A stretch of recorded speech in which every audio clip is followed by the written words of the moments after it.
gitna ng unos at mga sigalot, may boses na gising, may tapang na dulot. Hindi mananahimik ang bawat sulo, laban sa mapang-aping ganti at buo. Huwag buwagin ang tiwalang bayan, huwag daanin sa politika ang katarungan. Isigaw ang pagkakaisa, harapin ang bukas. No to impeachment, yan ang aming batas. Mula sa Mindanao hanggang sa Luzon, ng tinig ng masa ay bumabangon. Ipagtanggol ang pinili, panindigan ng boto, ilaban ng tama para sa sambayanan ko. Huwag buwagin ang tiwalang bayan, huwag daanin sa politika ang katarungan. Isigaw ang pagkakaisa, harapin ang bukas. No to impeachment, yan ang aming batas. Ang kapangyarihan ay nasa kamay ng marami. Sa bawat sigaw, walang maiiwang sawi. No to impeachment.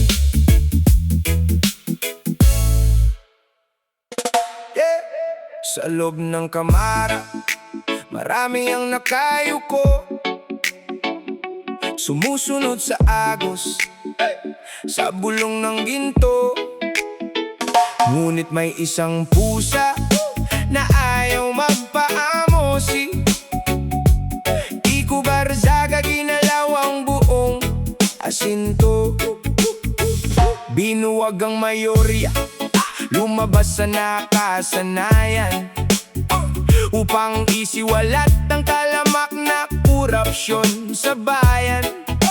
Sabi niya hindi siya tatahimik sa talamak na nakikita, kahit paharapin ang suspensyon at banta ng mga pamilya.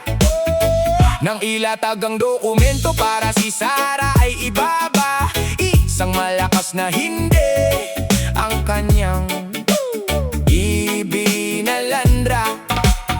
Sabi niya'y may mas malaking krimen na nagaganap sa pwesto, ang bilyon-bilyong pondo na panuhol sa Kongreso, upang mag-impeach ng bise na hinala ng milyon-milyon. Kaya tampusan ng Cavite, tumayo laban sa sitwasyon. Hindi ko itatapon ang bukas ang kanyang deklarasyon. Kampi sa katotohanan, laban sa mapang-aping administrasyon. Ito ang meow ng katotohanan, kuko ng katarungan. Labis ng korupsyon, dapat nang wakasan. Hindi matatakot sa suspensyon o kulungan. Pababain ng tiwali, ipagtanggol ang bayan. Tinawag siyang baliw, sinampahan ng sakdal, binansagang rebelde dahil sa boses niyang banal. Inihambing ang sarili sa mga bayaning napatay para lang ang korupsyon ng gobyerno ay magwakas ng tunay. Sabi niya sa media, tuloy-tuloy lang ang laban. Karapatan nating pumuna kung may nagnanakaw sa kaban. Kahit tanggalan ng pwesto, siya ay handang mawala. Huwag lang masikmura ang laro ng mga buhaya. Ito ang meow ng katotohanan, kuko ng katarungan. Labis ng korupsyon, dapat nang wakasan. Hindi matatakot sa suspensyon o kulungan. Pababain ng tiwali, ipag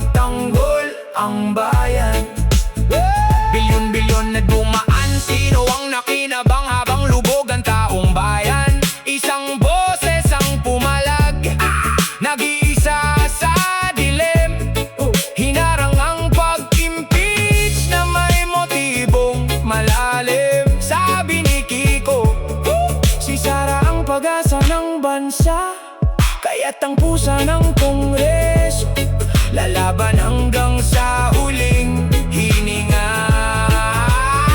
Ito ang meow ng katotohanan, kuko ng katarungan, labis ng korupsyon, dapat nang wakasan.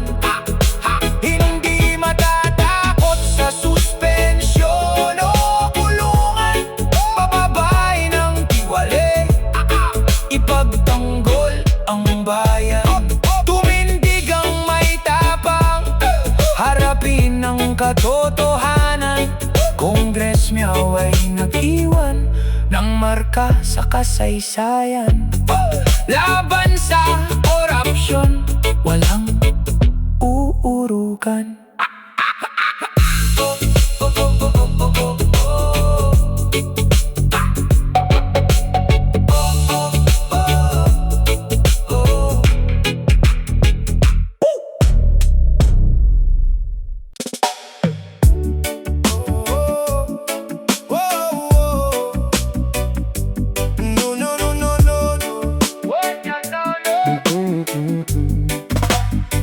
Sa bawat pag-upo sa tapat ng mikropono, may isang mambabatas na may talas at asinto. Si Rodante Marcoleta sa batas ay tapat, hindi nadadala sa bulong o sa banta ng lahat. Ipinaglalaban ng tama, sinusuri ang pondo, sinasalungat ang agos ng mapagpanggap na mundo.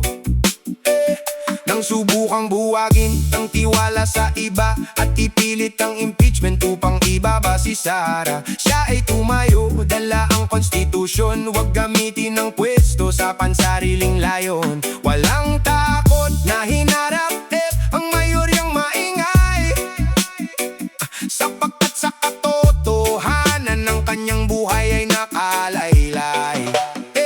Ito ang tapang ng boses na hindi mabili, paninindigan para sa bayan, walang pinipili. Marcoleta ng katuwiran, huko ng batas, laban sa katiwalian, ikaw ang aming lakas. Tinawag mang mapangahas ng mga katunggali, ngunit sa mata ng masa ikaw ang pumipili na magsalita kung saan ng marami ay takot magtanong sa mga isyong tila may nakabalot. Ang tapang mo sa kamara ay hindi matitinag, kasing tatag ng pananampalataya at prinsipyong haya. Ito ang tapang ng boses na hindi mabili, paninindigan para sa bayan, walang pinipili. Marcoleta ng katwiran, huko ng batas, laban sa katiwalian, ikaw ang aming lakas. Hindi sa dami ng kakampi nasusukat ang tama, kundi sa bigat ng katotohanang iyong dala. Suriin ang kontrata, busisiin ang kabayan. Ang tatak Marcoleta, kalasag ng bayan. Ito ang tapang ng boses na hindi mabili, paninindigan para sa bayan, walang pinipili. Marcoleta ng katwiran, kuko ng batas, laban sa katiwalian, ikaw ang aming lakas. Tindig Marcoleta, sandigan ng katwiran, salamat sa tapang na maging boses ng bayan. Sa kawaw, sa unang hanana,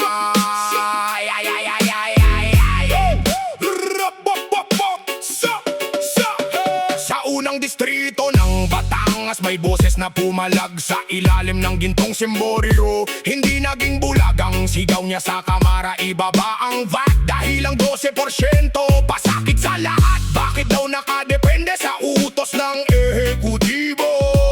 May pagkakahiwalay ng kapangyarihan ang gobyerno. Huwag daw diktahan ng boto ng mga mambabatas. Ipaglaban ng karapatan. Ibaba ang presyo ng gas. Ito ang paninindigan, hindi basta-basta susuko. Kahit harangan ng pader, kahit bagyo ay bumugso. Boses ng katotohanan sa takot ay hindi papayag. Leandro Leviste sa kamara, matapang na nagpahayag. Dumating ang araw ng hatol, impeachment ang usapan. Bumoto siya ng no, pilit itong tinutulan. Sabi niya'y pag-aaksaya lang ng oras at panahon, habang ang sikmura ng bayan sa krisis ay nakabaon. Selective justice daw ito, bakit si Sara lang ang target? Nasaan ang flood control, corruption? Bakit nakapilit ang pitakat? Ba't may ibalik ang investigasyon sa bilyong nawawalang pondo? Huwag ilihis ang isyu ng bayan sa politikal na laro. At sumabog ang bomba sa mismong plenaryo. Narinig daw kay Ime, may bentahan ng pwesto. 20 milyon daw ang kapalit ng pagsang-ayon. May bonus pa noong Marso na pinalutang sa usapan. Ngayon sinalubong ng pagtanggi. Sabi ng iba'y gawa-gawa, ngunit ang binitawang salita tumatak sa madla. Hindi mananatiling tahimik ang kinatawan ng probinsya. Ito ang paninindigan, hindi basta-basta susuko. Kahit harangan ng pader, kahit bagyo'y bumugso. Boses ng katotohanan sa takot ay hindi papayag. Leandro Leviste sa kamara, matapang na nagpahayag. Sorry ng track record, timbangin ang salita. Saksi ang kasaysayan sa ingay ng kamara. Paninindigan laban sa buwis, korupsyon at paborboses ng Batangas. Patuloy na umaalingaw-ngaw.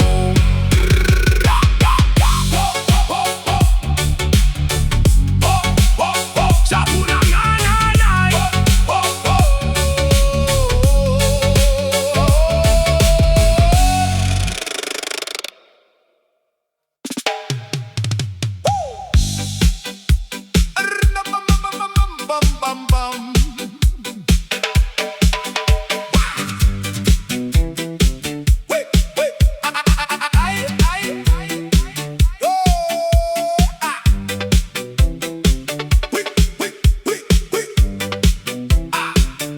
Araw-araw sa balita, mukha nyo ang nakasalang.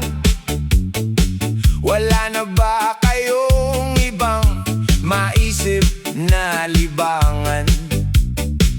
Puro kayo press con, puro kayo paratang.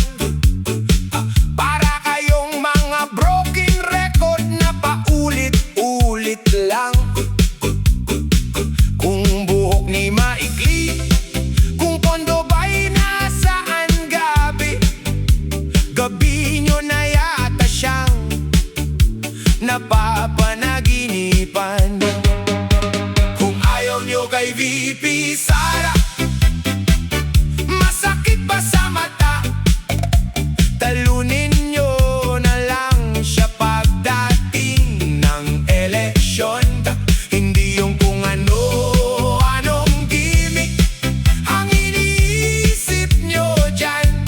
May pa-impeachment pa, impeachment pa kayong nalalaman. Ano ngayon ang totoo? Takot ba kayo? Hale-hale, takot sila. Kinigipit nyo ng husto, pilit na ibinababa. Para kayong mga chismosa na nag-aabang sa bintana. Kay raming problema ng bansa, bigas at trapiko sa daan. Pero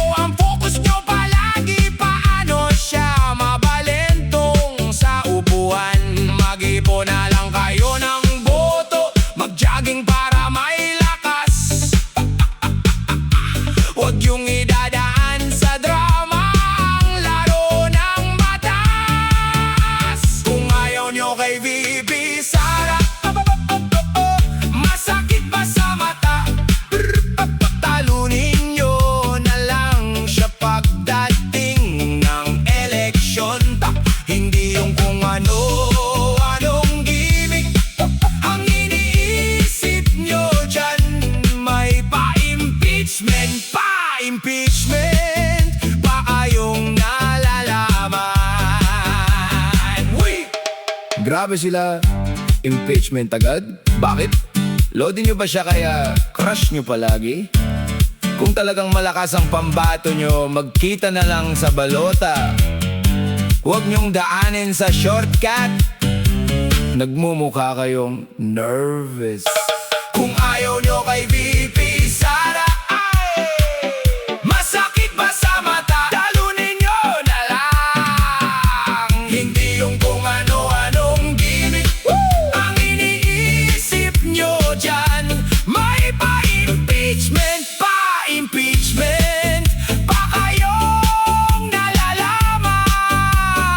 Halatang halata, mag-rehearse na lang kayo.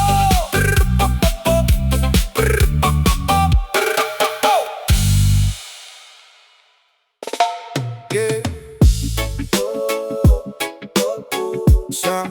Sa gitna ng uno, sa gitna ng undos, sa gitna ng unos at maingay na mundo, may isang tinig na hindi papasuko. Mula sa tabing-tabing ng lona at ilaw, ang ngayon ay sandigan ng bayang sumisigaw. Hindi natatakot sa agos ng iba, basta't ang katotohanan ng siyang kasama.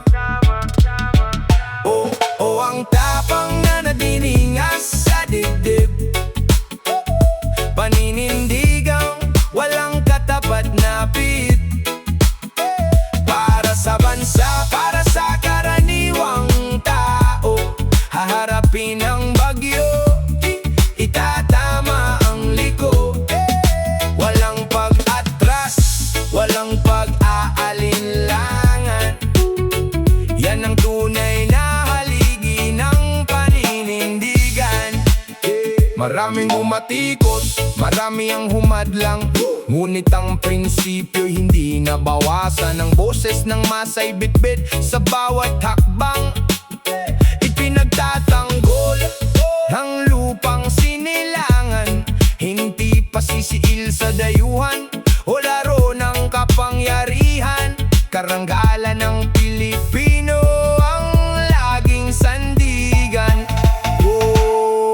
Ang tapang na nagniningas sa dibdib, paninindigang walang katapat na pit. Para sa bansa, para sa karaniwang tao, haharapin ang bagyo, itatama ang liko. Walang pag-atras, walang pag-aalinlangan. Yan ang tunay na haligi ng paninindigan. Hindi kailangan ng marangyang salita, sapat na ang gawa at pusong dakila. Ang dating tinitingala sa puting tabing, ngayon ay tagapagtanggol sa dilim.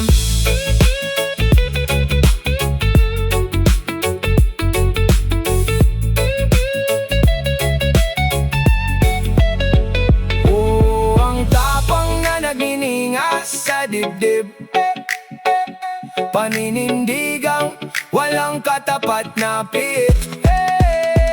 Para sa bansa, para sa karaniwang tao, haharapin ang bagyo, itatama ang liko. Walang pag-atras, walang pag-aalinlangan.